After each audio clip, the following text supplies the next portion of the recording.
नमस्कार बंधुरा आमी सुप्रिया केमन आछो सबाई आशा करी जे जेखान थेके आमार भिडियो देखछो सबाई खूब भालो आछो आमिओ बेश भालो आछि। सुप्रिया किचेन एंड ब्लग चैनेलेर आरो एकटा नतुन भिडियोते तोमादेर सबाइके अनेक अनेक स्वागत और अनेक भालोबासा जानिये आमार आजकेर भिडियोटा एखन थेके स्टार्ट करलाम। और एखन बाजे भोर 6टा। घुम थेके उठेछि आरो 30 मिनिट आगे फ्रेश हये निये बसेई आछि। देखो অঝোর ধারায় বৃষ্টি পড়ছে, কী আর করব, বাসি কাজকর্মগুলো টুকটুক করে যেটুকু পাইনি ঘরের ভিতর থেকে সেরে নিলাম। এখন রান্না বসাতে হবে। তুমি তো জানো তোমার দাদাভাই সকাল সকাল খেয়ে কাজে চলে যায়। আর এদিকে দেখো 1-1.5 ঘন্টা ধরে মানে কি বলবো, কোনো থামার নাম নেই, বৃষ্টি হয়েই চলেছে। আজকে আবার আমাদের মিস্ত্রিদের কাজ করতে আসার কথা আছে। যাই হোক, কারেন্টও ছিল না, ঘরের ভিতরটা অন্ধকার ছিল, তাই দেখো সকালের খাবারটাও করে নিয়েছি, সেটা তোমাদের সঙ্গে শেয়ার করা হয়নি। সকালের খাবার বলতে তোমাদের দাদাভাইয়ের জন্যই রুটি আর ডিমের অমলেট করে দিয়েছি। আর আমরা আজকে খাবো ভুনা খিচুড়ি। এই বৃষ্টির দিনে সকাল সকাল ইচ্ছে হলো একটু ভুনা খিচুড়ি রান্না করি। আর এই রান্না করার মূল কারণ হচ্ছে গতকালকে যে ওই যে আতপ চাউল দিয়ে গলা গলা খিচুড়ি রান্না করেছিলাম, ডাল আর চালটা না অনেকটা বেশি নেওয়া হয়ে গিয়েছিল, এই জন্য ওখান থেকে কিছুটা আমি তুলে রেখে ফ্রিজে রেখে দিয়েছিলাম। সেই ডাল আর চাউলটা বের করে নিয়েছি আর সঙ্গে আর একটু বেশি করে দিয়ে দিয়েছি। আর এটা কিন্তু আতপ চাউল বলতে চিনি গুঁড়া পোলাও চাল দিয়েই রান্না করেছিলাম, ভীষণ টেস্ট হয়েছিল খেতে। আশা করি আজকেও খুব ভালো লাগবে। আর দেখো এই যে সহজ উপায়ে সাধারণভাবেই রান্না করে নিচ্ছি। এভাবেই ভুনা খিচুড়িটা আমি রান্না করি যখন ডিম দিয়ে করি, আর যখন চিকেন দিয়ে করি তখন তো একটু মশলা পাতিগুলো একটু বেশি দেওয়া লাগে, তাই না? আর এই যে দেখো এইভাবেই সকাল সকাল আমি খিচুড়িটা রান্না করে নিলাম। বাচ্চারাও এই খিচুড়িটা খেতে কিন্তু বেশ পছন্দ করে, কিন্তু তোমাদের দাদাভাই একদমই খেতে চায় না। ও রিচ কোনো খাবারই খেতে চায় না, মানে যেগুলোতে গ্যাস হবে তেমন কোনো খাবারও খেতে চায় না। ওর একটু সমস্যা আছে, মানে গ্যাসের কোনো খাবারও খেতেই পারে না। হালকা পাতলা করে, মানে যে সব থেকে খেতে ভালোবাসে তার কপালে এমনটাই হয়। আমার ছেলেরা, তারপর আমার হাজব্যান্ড, মানে তোমাদের দাদাভাই, ওরা কিন্তু সবাই খেতে পছন্দ করে। কিন্তু তোমাদের দাদাভাইয়ের এই যে প্রায় 1 বছর হতে আসলো, মানে পিত্তথলিতে স্টোন পড়েছিল। অপারেশন করার পর থেকে কিন্তু খাওয়া দাওয়াটা অনেক কমিয়ে দিয়েছে। তারপর দেখো 2 ছেলের জন্য হালকা করে চা করে দিলাম, সঙ্গে বিস্কুট। আর এখনও দেখো টিপ টিপ করে বৃষ্টি পড়েই যাচ্ছে। আর এখন কিন্তু প্রায় 7:30 8টা বাজতে আসলো। আর ওদের চা কিন্তু সবসময় একটু স্পেশালই হয়, কেন জানো? মানে আমার 2 ছেলের চায়ের কথা বলছি। আমরা একসঙ্গেই চা করে নেই, তারপর ওদের 2 জনের চাতে আমি মানে গোপনে একটু জল মিশিয়ে তারপর দিয়ে দিই, যাতে হালকা হয়, ঠিক আছে? যাই হোক, দেখো গরম জল যদি না মিশাই তাহলে কিন্তু বড় ছেলে বুঝেই ফেলে, আর ছোট ছেলেটা বুঝতে পারে না। ও তো ঠান্ডা ঠান্ডা হলে ভালোই হয়। যাই হোক, দেখো এদিকে আমি এই যে খিচুড়িটাও প্রায় রান্না হয়েই গেছে।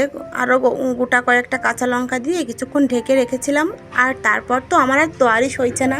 দেখো মানে ওয়েদারটা ঠান্ডা ঠান্ডা থাকতে থাকতে, বৃষ্টিটা থাকতে থাকতে খিচুড়িটা বেড়ে নিয়ে আমি বসে পড়েছি। ছেলেদের বললাম, কিন্তু ওরা খেলো না, বললো পরে খাবে। আর ওরা ওর বাবার সঙ্গে সকালে রুটি খেয়েছে, তারপর চা খেলো, বিস্কুট খেলো। এদিকে মাকেও দিয়ে দিয়েছি, আর আমিও কিন্তু নিয়ে নিয়েছি আর কি। আর গোটা পেঁয়াজ কেটে আমি 1 পিস নিয়ে নিয়েছি, আর বাকিটা রেখে দিয়েছি। সঙ্গে লেবু নিয়ে নিয়েছি। কার কার লোভ লাগছে এই বৃষ্টি ভেজা সকালে ধোয়া ওঠা খিচুড়ি দেখে অবশ্যই কিন্তু কমেন্ট করে জানিও। যাই হোক, সাদা মাটার মধ্যে খিচুড়িটা খেতে বেশ ভালোই হয়েছিল, আর আমার ভুনা খিচুড়ি খেতে ভালোই লাগে। আর আজকে এতটা বৃষ্টি হয়েছে, সারাদিনে তেমন একটা কাজকর্ম তোমাদের সঙ্গে শেয়ার করিনি।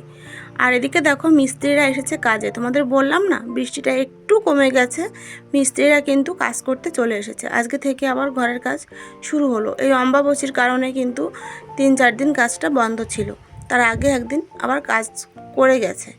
যাই হোক, এদিকে দেখো বাধ্য হয়ে উঠানের মাঝখান দিয়ে এই যে বাদ দিয়ে দিতে হচ্ছে, কারণ ইট, তারপর কুয়া, বালু এগুলো কিন্তু এই মিস্ত্রিদের মাথায় করে নিয়ে এই চাতাল অবধি আসতে জলের ভিতর দিয়ে কেদার ভিতর দিয়ে অসুবিধা হবে, তাই ওরা এই যে হাঁটা চলার জন্য বাদ দিয়ে আর কি পথটা করে নিল ওই রাবিশ ছিল, মানে ইটের গুঁড়া ছিল ওইগুলো দিয়ে। যাই হোক, ভালোই বুদ্ধি করেছে, ভালোই হয়েছে, কিন্তু এর মুশকিলটা পরে আমি বুঝতে পারবো। কি জানো, যখন রোদ উঠবে না তখন কিন্তু আমার বাচ্চারা ওইগুলো পায়ে পায়ে নিয়ে সব ঘরে চলে আসবে। এমনিতেই ঘরটা আমার পরিষ্কার থাকে না এই বাচ্চাদের কারণে, আর ঘর হচ্ছে বুঝতেই পারো সারা উঠানে বালি, আর সব ওই বাতাস হলে ঘরের ভিতর ঢুকে যায়। তারপর দেখো চলে এসেছি খাওয়া দাওয়ার পর, যে বাসনগুলো বেরোলো রান্নাবান্না করলাম সেগুলো সব কড়াই, তারপর বাসন যেগুলো ছিল সব নিয়ে কলপাড়ে চলে এসেছি। এই বাসনগুলো সব মেজে ধুয়ে ঘরে রেখে এসে তারপর কড়াইটাও মেজে নেব। আর কি জানো বন্ধুরা, আজকে সকালে রান্নাবান্না কিছুই তোমাদের সঙ্গে শেয়ার করিনি, কারেন্ট ছিল না, আর ঘরের ভেতরটা অন্ধকার ছিল, এমনিতেই অন্ধকার, তারপর আরও অন্ধকার, আর ভালো লাগেনি আর কি ফ্ল্যাশ জ্বালিয়ে জ্বালিয়ে ভিডিও করতে। আর ফোনটাও ততটা সুবিধার নয় আমার, কারেন্ট না থাকলে ভিডিওতে ভালো দেখাও যায় না। আর এই যে রাস্তা দিয়ে যাচ্ছিল মুরগি, সেখান থেকে দুটো মুরগি রেখে দিলাম, এখানে 4.5 কিলো মতো মাংস হবে আর কি, ওজন আছে। তারপর দেখো এই জামা কাপড়গুলো যতই বৃষ্টি হোক না কেন, যাই হোক দরকার হয় 2-3 দিন ধরে আমি শুকাবো, কিন্তু এই জামা কাপড়গুলো আজকে আমাকে ধুতেই হবে। কারণ কেন জানো, অনেক দিন থেকে জমিয়ে রেখেছি এই জামা কাপড়গুলো ধোবো বলে, কিন্তু আর ধোয়া হচ্ছিল না শুধু এই বৃষ্টির কারণে। কালকে একবার সিঁড়ির উপর বের করে রেখেছিলাম, তখন কিন্তু হঠাৎ করে বৃষ্টি চলে আসে, অর্ধেক ভেজা করেই এই জামা কাপড়গুলো আবার তুলে রাখি। এখন যদি আমি এভাবে রেখে দেই তাহলে গন্ধ হয়ে যাবে, ধুতে গেলেও আর ভালো লাগবে না, তাই সব জামা কাপড়গুলো আমি আজকে কেচে নিলাম। আর এখন কিন্তু বাইরে বৃষ্টিটা নেই, একদম পরিষ্কার হয়ে গেছে, আর জামা কাপড়গুলো মোটামুটিভাবে আমার শুকিয়ে গিয়েছিল, তারপর আবার বৃষ্টি এসেছিল। যাই হোক, কালকে আরও একবার মেলে দিলে শুকিয়ে যাবে। তারপর চলো জামা কাপড়গুলো তাহলে মেলে দেই। আমরা যারা মেয়েরা, আমাদের কিন্তু সব থেকে শান্তির জায়গা তার সংসারের কাজের মধ্যে যদি থাকি তাহলে কিন্তু কোনো অশান্তি, কোনো টেনশন, কোনো কিছুতেই আমাদের গ্রাস করতে পারবে না। এখন দেখো নিয়ে যাচ্ছি মিস্ত্রিদের জন্য চা। একথা কেন বললাম, যেদিন মেঘলা ওয়েদার থাকে, বৃষ্টি হয়, সেদিন কিন্তু আমার মানে মনটা ভীষণ খারাপ থাকে, মায়ের কথা, আমার ভাইয়ের কথা ভীষণ মনে পড়ে। তো সেদিন কিন্তু আমি বেশি করে কাজের মধ্যে থাকি, যাতে আমি এগুলো ভুলে থাকতে পারি। আর কাজ করলে কিন্তু আমার একদমই এই দুশ্চিন্তাগুলো মাথায় আসে না। যাই হোক, দেখো মিস্ত্রিরা মানে পান খেতে পছন্দ করে, তাই ওদের জন্য চা, বিস্কুট আর পান দিয়ে গেলাম। আর এদিকে দেখো গাঁথনির কাজ করছে। এই রুমটা গাঁথনি হয়ে গেলে এই সাইডের রুম, মানে এর পাশের যে রুমটা, এই রুমটার কলমটা যেটুকু বাকি আছে উপরের, সেটুকু ঢালাই করবে।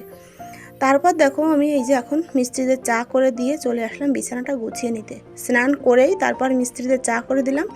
তারপর এখন বিছানাটা একটু ছেড়ে নিচ্ছি, এখন একটু রেস্ট নেব। রেস্ট বলতে ভিডিও এডিট করব ফ্যানের কাছে বসে। তারপর আর কি, তার আগে তো খাওয়া দাওয়া করতে হবে, তাই না? এই জন্য চলে আসলাম খাওয়া দাওয়া করতে। আর আজকে তো কী রান্না করেছিলাম সেটাও তোমাদের সঙ্গে শেয়ার করিনি, তাই ভাবলাম খাওয়ার সময় একটু অন্তত দেখাই। এই যে শাক ভাজি করেছিলাম, আর করেছিলাম মুসুর ডাল, আর কিছুই করিনি, মাছ ছিল না এই জন্য। আর তোমার দাদাভাই বলেছে মাছ আজকে নিয়ে আসবে। আর তারপর আমি তো চিকেন কিনলাম আর কি, চিকেনটাও স্নান করার আগে কেটে নিয়েছি, কেটে বেশিটাই ফ্রিজে রেখে দিয়েছি, আর অল্প একটু রান্না করব। আর এদিকে দেখো বিকেলে রান্নাও কিন্তু বসিয়ে দিয়েছি। আর আজকে তো চিকেন রান্না করব, মাছ রান্না করব, অনেকটা টাইম লেগে যাবে রান্না করতে। আবার বৃষ্টি মাঝে মধ্যে হচ্ছে, আবার মাঝে মধ্যে রোদ উঠছে, এই জন্য কিন্তু কারেন্টটাও বেশিক্ষণ থাকবে না আমার মনে হলো, তাই সকাল সকাল রান্নাটা সেরে নিচ্ছি। তোমার দাদাভাই কই মাছ দিয়ে খাবে, শাপলা দিয়ে তরকারি, আর এদিকে চিকেন রান্না করব। এই জন্য দেখো মাংস তারপর বুকের কাছে যে মাংস, সবগুলো কিন্তু মানে ভালো জায়গা থেকেই আমি রেখে দিয়েছি ফ্রিজে। একটা দিন রোস্ট রান্না করব, ওই জন্য বড় বড় পিস করে কেটে রেখে দিয়েছি, আর বাকি যে মাংসটুকু সেইগুলোই রান্না করে নেব। আর এদিকে দেখো সব মশলাপাতি রেডি, হালকা মশলা দিয়ে পাতলা ঝোল করব। আর ওই রসুনটা থেতো করে নিয়েছি, দেব এই যে তরকারিতে। রান্নাবান্নাও শেষ, কারেন্ট ছিল না, তারপরও একটু শেয়ার করলাম। দেখো ফ্ল্যাশ জ্বালিয়ে খেতে বসেছি, সবার খাওয়া দাওয়া শেষ, এখন আমি আর তোমার দাদাভাই খেয়ে নেব। তাহলে আজকের ভিডিওটা কেমন লাগলো অবশ্যই কিন্তু কমেন্টে জানিও। দেখা হবে তোমাদের সঙ্গে নতুন একটা ভিডিও নিয়ে, ততক্ষণে সবাই ভালো থেকো, সুস্থ থেকো।